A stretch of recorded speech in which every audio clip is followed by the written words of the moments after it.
viendo el tema, ay de ti, Corazín, ay de ti, Betsaida.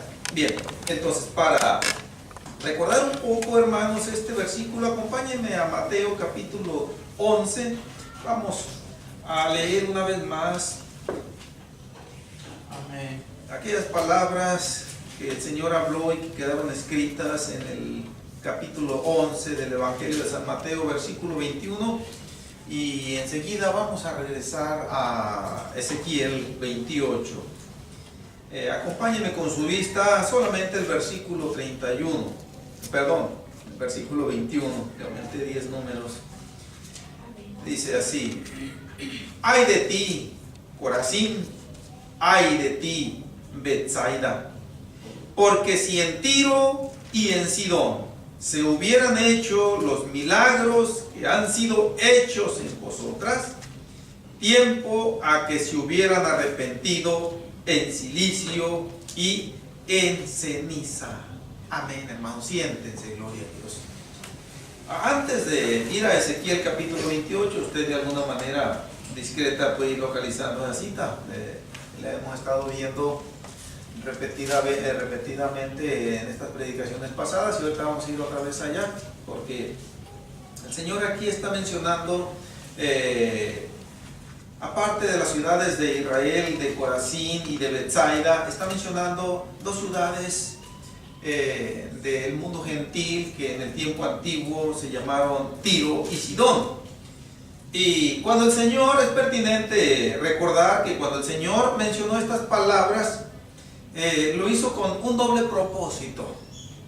El primero, de poner en evidencia la dureza de corazón y la incredulidad de los habitantes de Corazín y de Betsaida.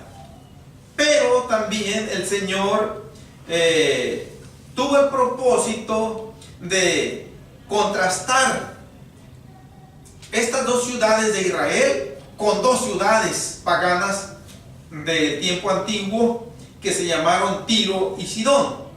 Bien, pero aparte de mencionar estas dos ciudades gentiles, Tiro y Sidón, yo pienso que el Señor también quiso que nosotros percibiéramos que aquellas ciudades de Tiro y de Sidón, que en caso de que los milagros que el Señor hizo en Corazín y Betsaida los hubiera hecho en ellas, ellos se hubieran arrepentido, dice. En otras palabras, se hubieran convertido a Dios. Pero lo sorprendente es que esas ciudades, a pesar de que no habían tenido los beneficios de una formación en la ley de Moisés, en la palabra de Dios, dice, hubieran reaccionado positivamente ante la predicación del Evangelio y ante las señales sobrenaturales que el Señor hubiera hecho en ellas, y que esto es lo que les hubiera correspondido hacer a aquellas dos ciudades de Corazín y Betsaida, y no lo hicieron. Esto es lo que el Señor quiso pues que lo percibiéramos nosotros. Quiso sacar en alto estas circunstancias para que aquellos que le escucharon en aquel entonces se apercibieran, se dieron cuenta de que estaban menospreciando una bendición inmerecida, y que pues no siempre iba a estar al alcance de ellos. Gloria a Dios. Ahora, ya vemos nosotros que en Tiro, mis hermanos, con todo lo que estuvimos viendo de la ciudad de Tiro, podemos nosotros extraer un pequeño resumen y decir que Tiro, la vida de Tiro con su monarca, con su rey, giró 100% en el materialismo, en lo monetario, en las riquezas materiales. Las riquezas materiales fueron su todo, fueron su Dios, su confianza. Bien, y a pesar de eso, al haber visto un milagro sobrenatural de Dios ahí, dice el Señor, se hubieran arrepentido. Claro, estuvimos viendo también el énfasis que en aquellas endechas que ya estuvimos viendo, el Señor dirigió las sentencias o veredictos que ya estuvimos viendo en contra de Satanás, que es quien al final de cuentas estaba detrás del actuar de aquel rey pagano de Tiro. Gloria a Dios. Pero aquí estamos viendo nosotros que también el Señor menciona otra ciudad, y que fue Sidón. Y vamos allá a Ezequiel capítulo 28 una vez más, para ver algo. Miren, en contraste con prácticamente 3 capítulos que el Señor inspiró al profeta Ezequiel para que lo dedicara a escribir sobre Tiro y sobre su rey y sobre sus habitantes, haciendo alusión también a otros que comercializaban con ellos, prácticamente casi 3 capítulos. Pero para hablarnos de la ciudad de Tiro, solamente, de hecho, prácticamente usa del versículo 20 al versículo 24, estamos hablando de 5 versículos, ya que el versículo 25 y el versículo 26 ya se aparta de hacer alusión a la ciudad de Sidón. Y vamos a leer, por lo tanto, estamos allí en el capítulo 28 de Ezequiel una vez más, mis hermanos. Acompáñenme con su vista del versículo 20 al versículo 24. Dice: vino a mí palabra de Jehová diciendo: hijo de hombre, pon tu rostro hacia Sidón y profetiza contra ella, y dirás: así ha dicho Jehová el Señor, he aquí, yo estoy contra ti, oh Sidón, y en medio de ti seré glorificado, y sabrán que yo soy Jehová, cuando haga en ella juicios, y en ella me santifique. Enviaré a ella pestilencia y sangre en sus calles, y caerán muertos en medio de ella, con espada contra ella por todos lados, y sabrán que yo soy Jehová. Y nunca más será a la casa de Israel espina desgarradora, ni aguijón que le dé dolor, en medio de cuantos la rodean y la menosprecian, y sabrán que yo soy Jehová. Hace énfasis el Señor en esta expresión al terminar los versículos 23 y 24, y sabrán que yo soy Jehová.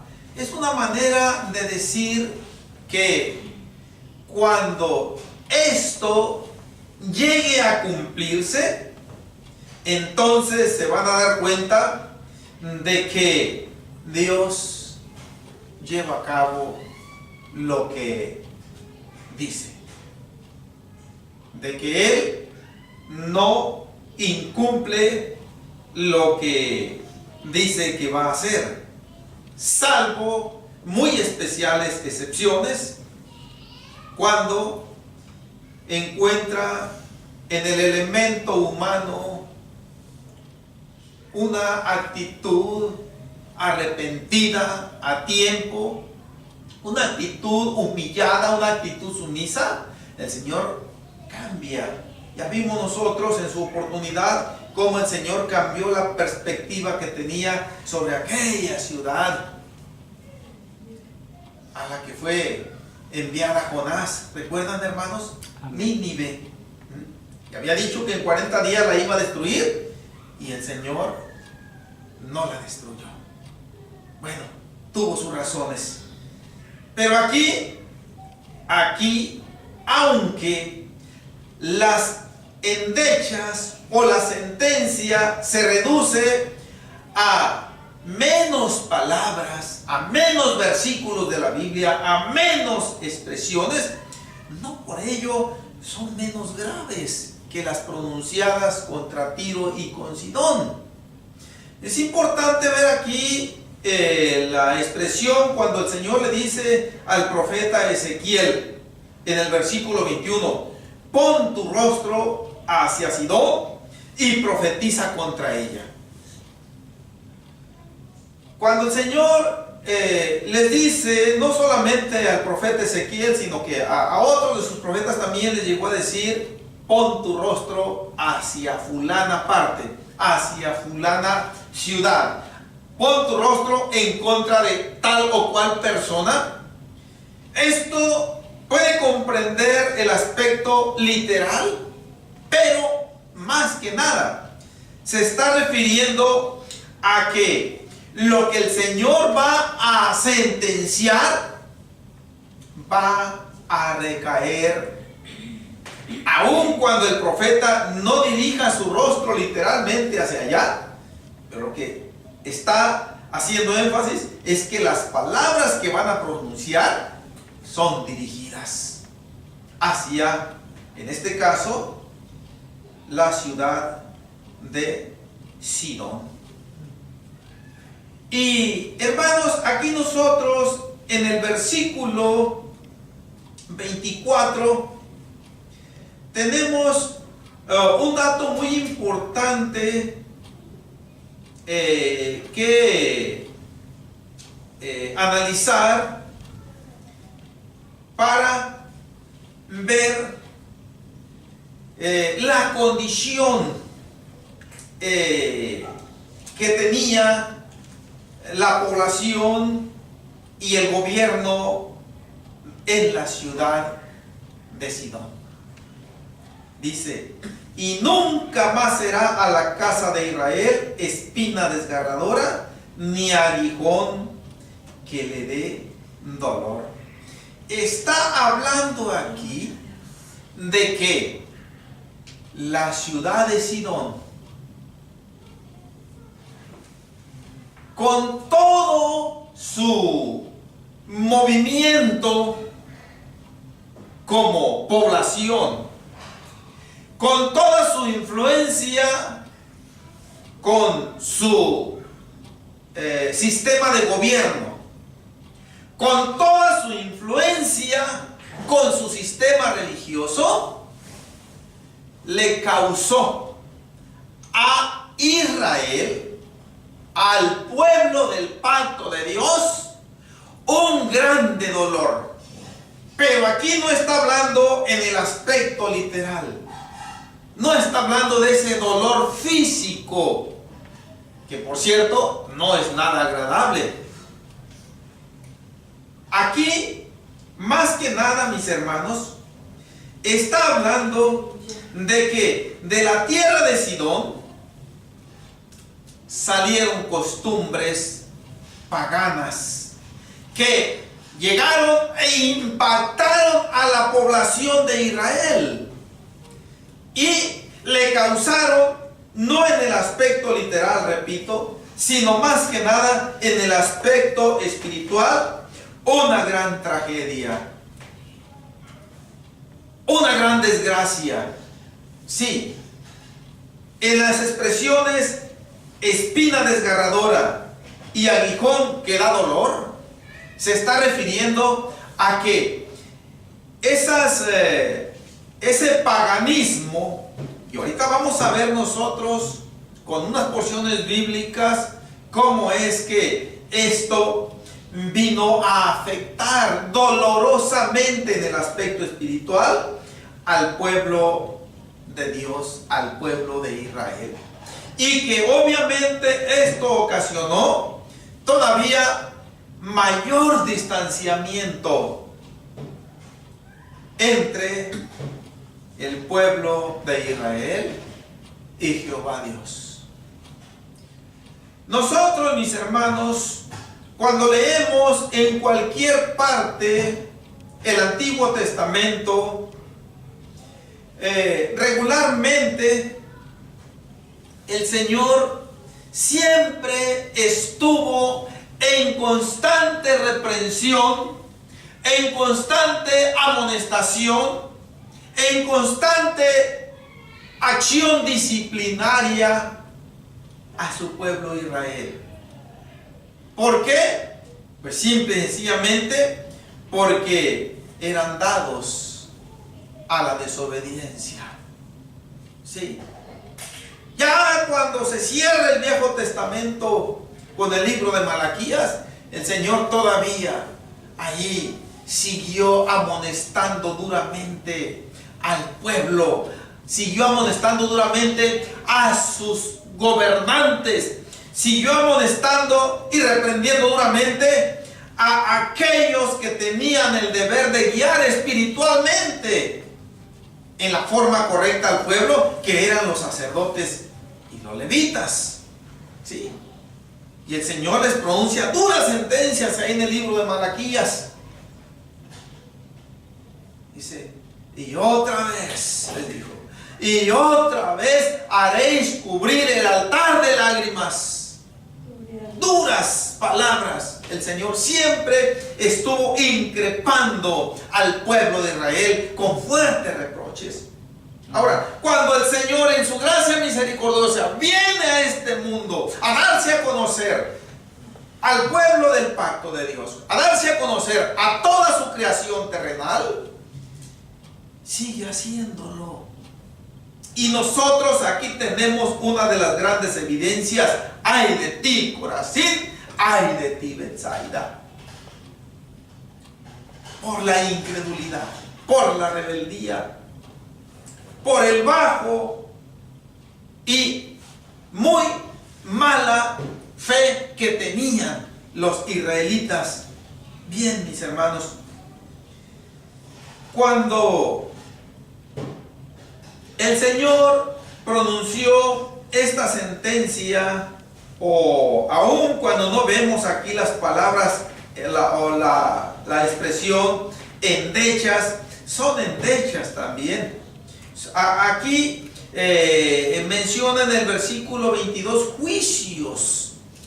La palabra juicios significa aquí castigos de parte de Dios ahora contra la ciudad de Sidón. ¿Por qué? Bien, vamos a Primera de Reyes capítulo 16.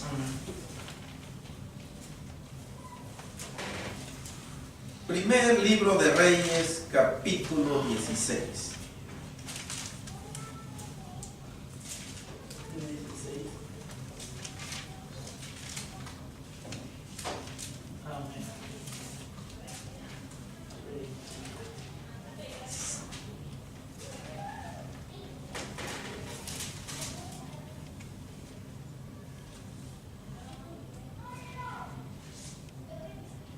Dice así. ¿Estamos, hermanos, ahí? Amén. Versículo 30 en adelante.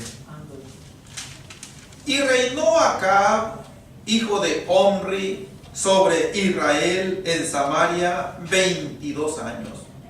Y Acab, hijo de Omri, hizo lo malo ante los ojos de Jehová, más que todos los que reinaron antes de él, porque le fue ligera cosa andar en los pecados de Jeroboam, hijo de Nabat, y tomó por mujer a Jezabel, hija de Ed-Baal, rey de los sidonios, y fue y sirvió a Baal y lo adoró, e hizo altar a Baal en el templo de Baal que él edificó en Samaria.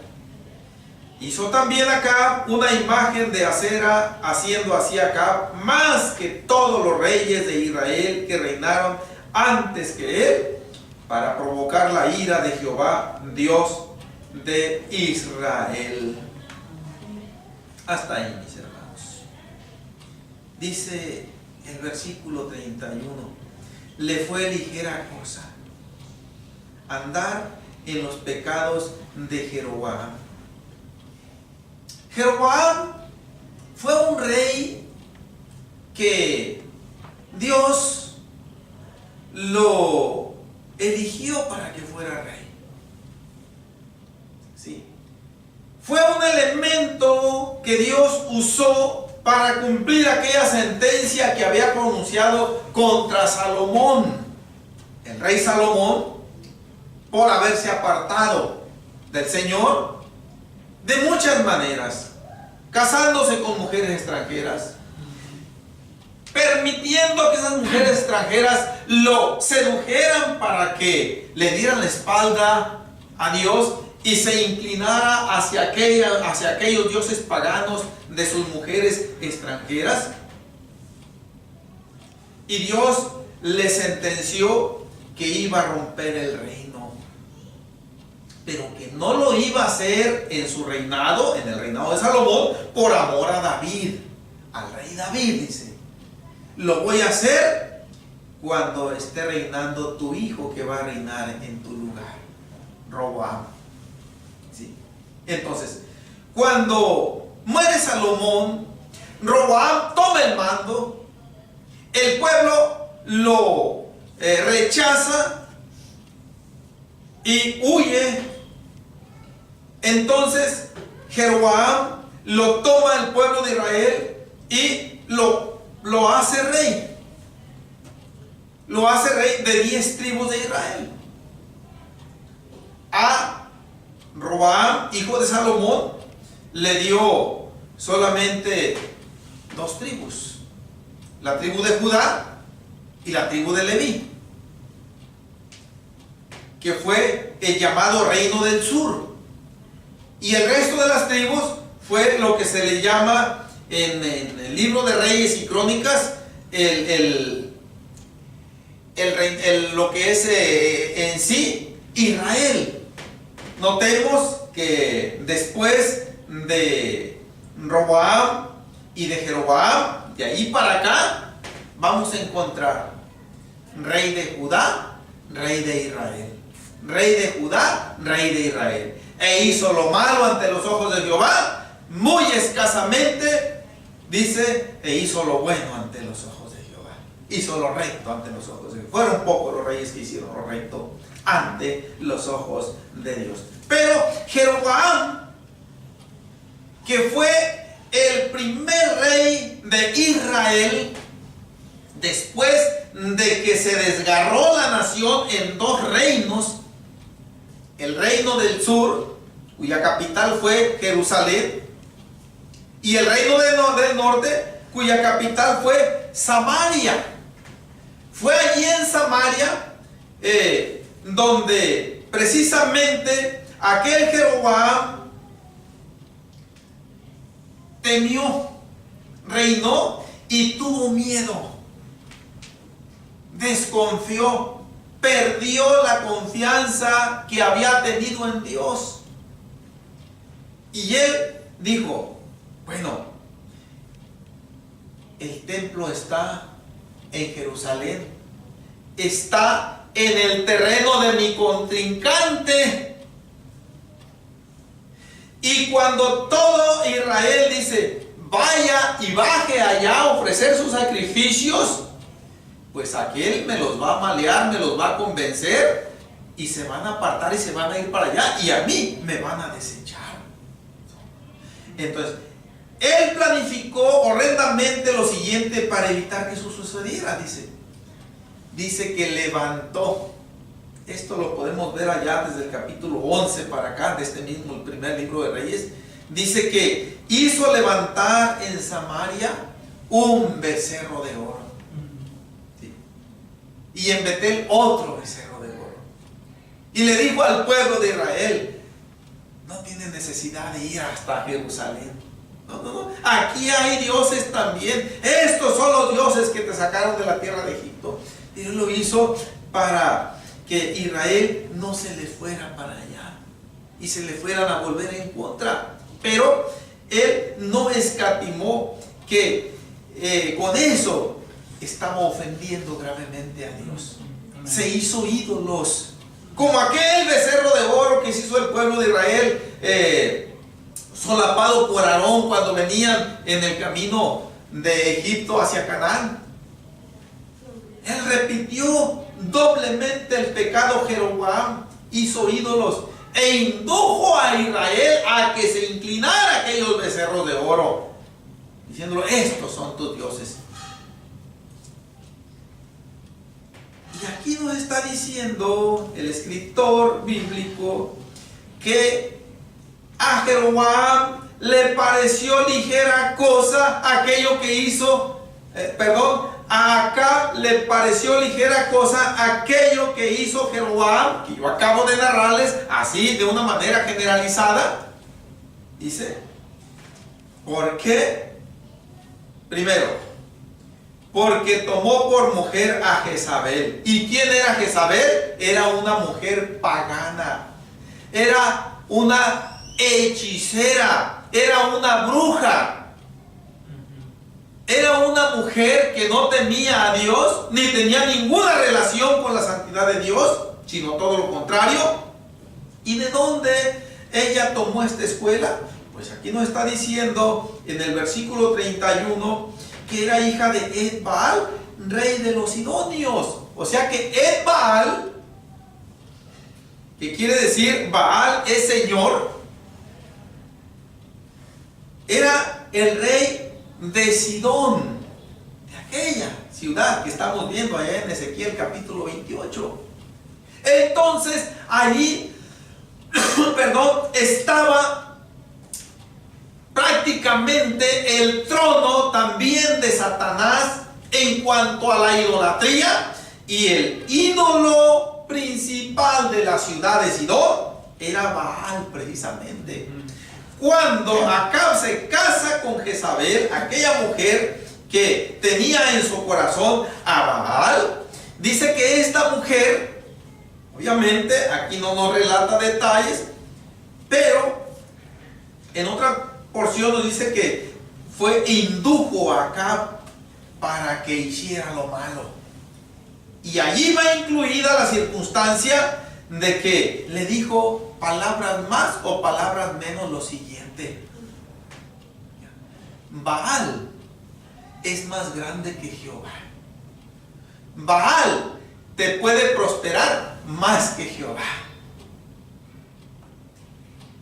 Hazle también un altar a él. Cálalo, hónralo, propaga en el pueblo de Israel que Baal es mayor y mejor que Jehová, el Dios que ellos adoran. Y surtió tanto efecto esta doctrina diabólica, mis hermanos, que nos está diciendo ahí el versículo 32, e hizo altar a Baal. Lo convenció. Ahora, también hizo una imagen de Acera. Acera era una diosa cananea que no estaba hasta cierto punto limitada a una ciudad exclusivamente, sino que a toda la tierra de Canaán. Y hermanos, ¿por qué estoy viendo yo esto? Porque todo esto, aquí nos está diciendo la parte final del versículo 33, para provocar la ira de Jehová, Dios de Israel. Hermanos, y esto es algo grave. Provocar la ira de Jehová, Dios de Israel, es lo más grave que pueda haber en la vida de un ser humano. ¿Sí? Porque ese Dios de amor y de misericordia, Moisés llegó a decir: Jehová, Jehová, lento para la ira y grande en misericordia, que perdona la maldad de los hijos y de los padres hasta la tercera y cuarta generación, fuerte, clemente y misericordioso. Pero de repente ese Dios de amor da a conocer también otro de sus atributos perfectos, que es su ira. La ira santa de Dios viene siendo ese rechazo eterno hacia el pecado, hacia la desobediencia de sus criaturas, y esta fue una desobediencia capital, extrema de Baal. yo nunca, ni con el pensamiento, mis hermanos, yo me veo inclinándome a alguna estatua, alguna imagen. A ustedes tampoco yo los puedo, ni siquiera en mi mente. Pienso yo, aun cuando lamentable y desgraciadamente lleguemos a darle la espalda a Dios, de todas maneras yo no voy a hacerlo, ¿no? Sin conceder que esto vaya a suceder. Pero aquí vemos a un monarca de Israel que tenía el compromiso principal de ser ejemplo de santidad, de rectitud y de guiar al pueblo de Israel hacia Dios, inclinándose a aquellas imágenes horrendas y diabólicas que él mismo mandó hacer y que indujo al pueblo a que hiciera lo mismo también. Hermanos, y con esto lo que quiero decir yo es lo siguiente, que cuando el profeta Ezequiel mencionó acá en el versículo 24, y nunca más será a la casa de Israel espina desgarradora, ni aguijón que le dé dolor, estaba diciendo que un día Dios iba a cortar de raíz aquella ciudad, aquel paganismo, y que ya no iba a estar mandando aquellos ídolos, aquellos efectos dolorosos espiritualmente hablando a su pueblo de Israel. Entonces, mis hermanos, esto es lo que resalta aquí en cuanto al contraste que el Señor hizo allá en Mateo 11:21 de las ciudades de Corazín y de Betsaida con las ciudades de Tiro y de Sidón. Tiro, en el materialismo arrogante de su pueblo, de sus reyes, de sus líderes religiosos, y Sidón con aquel paganismo arrogante mediante el cual logró, mandándoles a aquella mujer Jezabel que propagara aquella doctrina pagana en todo el pueblo de Israel, a tal grado de que Elías llegó a pensar que él solamente había quedado en Israel y que no había más que siguiera a Jehová. Esto es lo que Elías le contestó a Dios, hermanos. Miren, vamos volviendo otra vez acá en Primero de Reyes, antes de terminar la predicación, en el capítulo 19.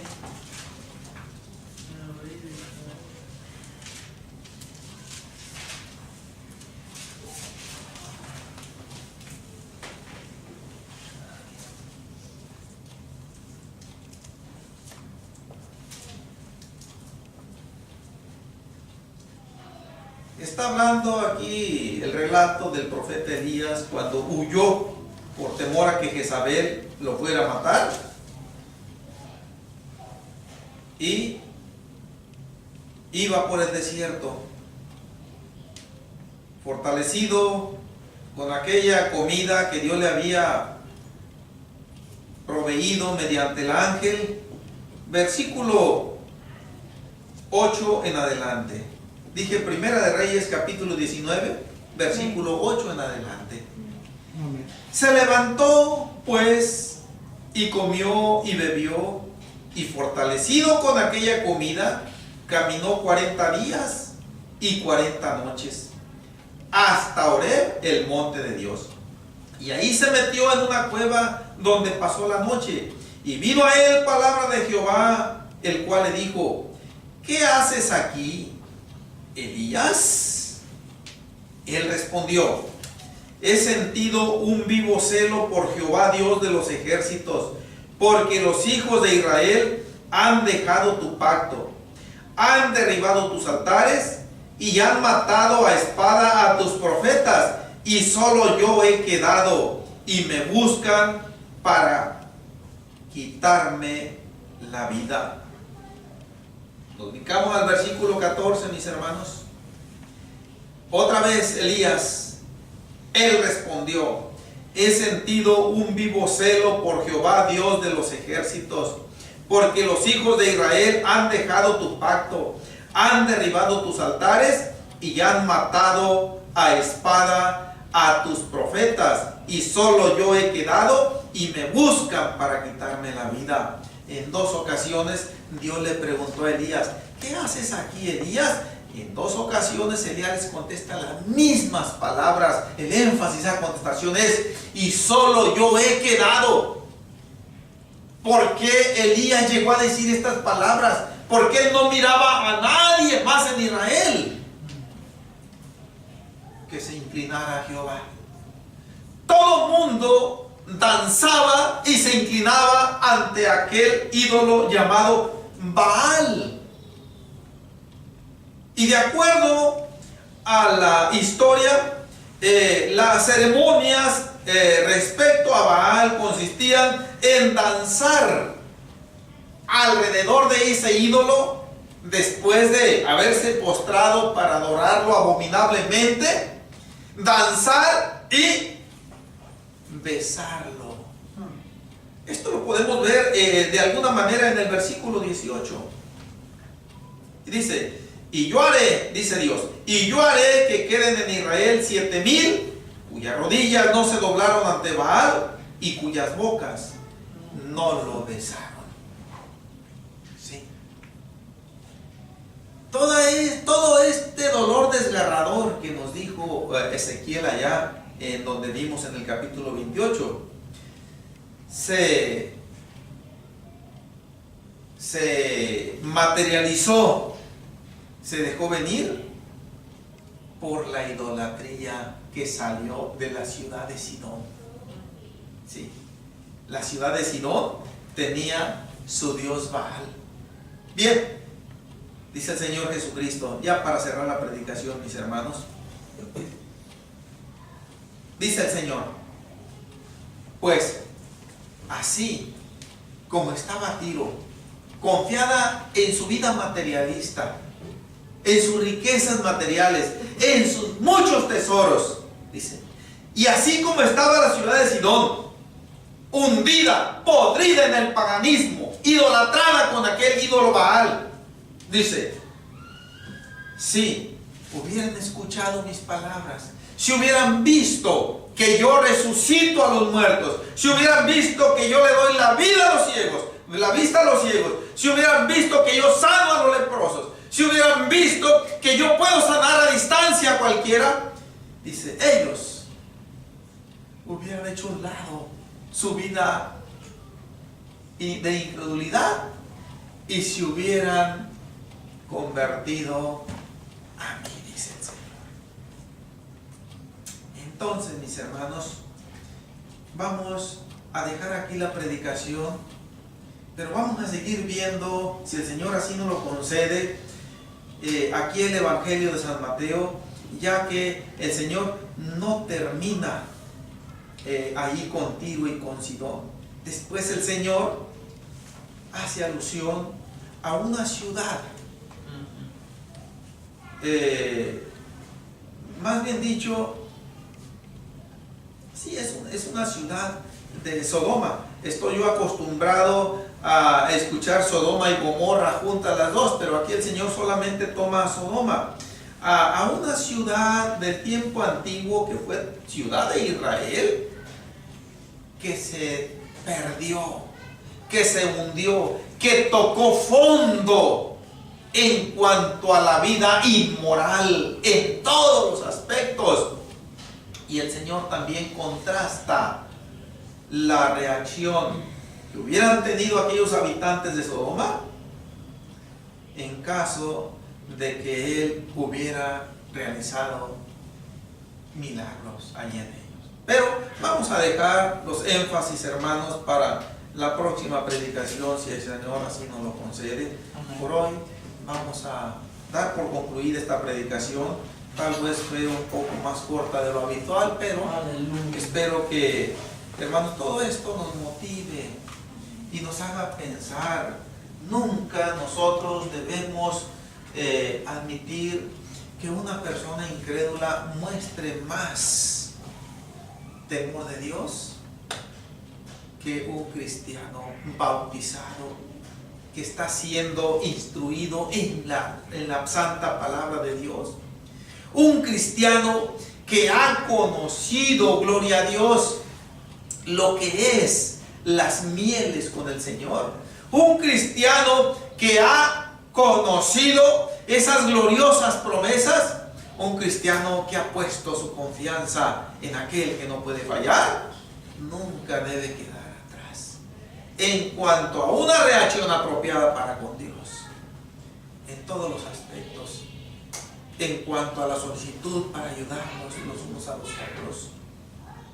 Cuando se trate, mis hermanos, de apoyar una causa que al Señor le agrada, creo que quedaríamos muy mal parados.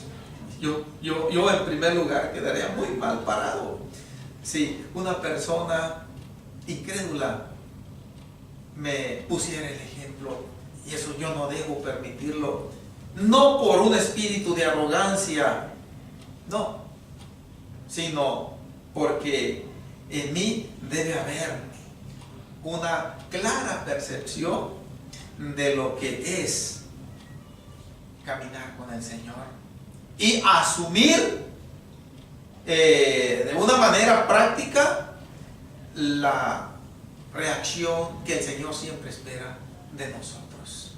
Gloria a Dios. Pues vamos pidiéndole a Dios. Al menos yo necesito mucho, mis hermanos.